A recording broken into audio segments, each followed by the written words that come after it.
NCERT 10th class Hindi medium और प्रश्नावली है आपकी 3.1 दो चरों वाले रैखिक समीकरण का पहला प्रश्न है। आफताब अपनी पुत्री से कहता है 7 वर्ष पूर्व मैं तुमसे 7 गुनी आयु का था, अब से 3 वर्ष बाद मैं तुमसे केवल 3 गुनी आयु का रह जाऊंगा। इस स्थिति को बीजगणितीय एवं ग्राफिक रूपों में व्यक्त करना है। तो इसको करते हैं। तो पहले बीजगणितीय रूप में लिखते हैं। तो मान लेते हैं कि आफताब की आयु x है और उसकी पुत्री की आयु y है। इसको हम लेके चलते हैं। तो जैसा कि उसने कहा था कि यानी ये वर्तमान आयु है, कौन सी है? वर्तमान में। अच्छा, अब 7 वर्ष पूर्व, तो कोई व्यक्ति आज 10 साल का है तो 7 वर्ष पूर्व कितने का होगा? 3 का, यानी उसमें 10 घटेगी, 3 घटेगी, 7 घटेगी। तो इसी तरह से 7 वर्ष पूर्व आफताब की आयु कितनी होगी? लिखेंगे यहाँ पर 7 वर्ष पूर्व। तो आफताब की आयु कितनी हो जाएगी?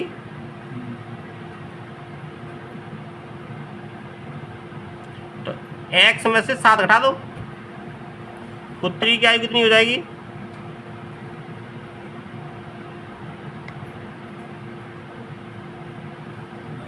y माइनस के 7। अब दोनों में रिलेशन क्या बता रहा है कि उसकी आयु जो है पुत्री की आयु की 7 गुनी थी। किसकी 7 गुनी थी? पुत्री की आयु की। पुत्री की आयु कितनी है? y minus 7। तो y माइनस 7 में कितने का गुणा करें? 7 का, तब किसके बराबर होगी? आफताब की आयु के बराबर होगी। तो x माइनस 7, इसको खोल के लाते हैं तो x माइनस 7 बराबर कितना हो जाएगा? 7 का गुणा करेंगे 7 बाई में, तो 7 बाई माइनस के 749। इनको उठा के इधर ले आओ, इसको उठा के सबको इधर ले आओ। तो x माइनस के 7 बाई माइनस के 7 प्लस के 49 बराबर 0। और ये बन जाएगा x माइनस 7 बाई और तुम्हारे प्लस के 42 इक्वल टू 0। ये इक्वेशन बन गई आपकी पहली, एक इक्वेशन बन गई। दूसरी बात उसने कही है कि 3 वर्ष पश्चात, 3 वर्ष बाद। अब लिखते हैं 3 वर्ष बाद।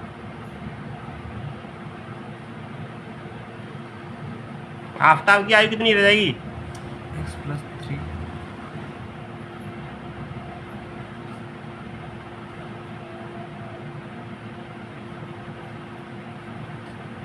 x plus 3। पुत्री की आयु कितनी हो जाएगी? y plus 3। ठीक है। तो जैसा कि बताता है कि केवल 3 गुनी रह जाएगी। तो 3 गुनी किसकी? पुत्री की आयु की 3 गुनी। तो पुत्री की आयु कितनी है? y प्लस के 3। इनकी 3 गुनी करेंगे तो 3 को मल्टीप्लाई कर दो। और किसकी आयु के बराबर है? आफताब की आयु के बराबर है। तो बोलो से, तो x plus 3 equal to 3 by plus के 3 3 9। इनको उधर लेके आओ, पक्षांतर करके लाओ उनका। तो x माइनस 3 बाई प्लस के 3 माइनस की 9 इक्वल टू 0।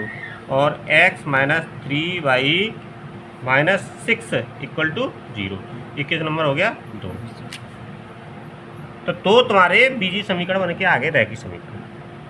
ठीक है, बीजीय समीकरण ये हो गए।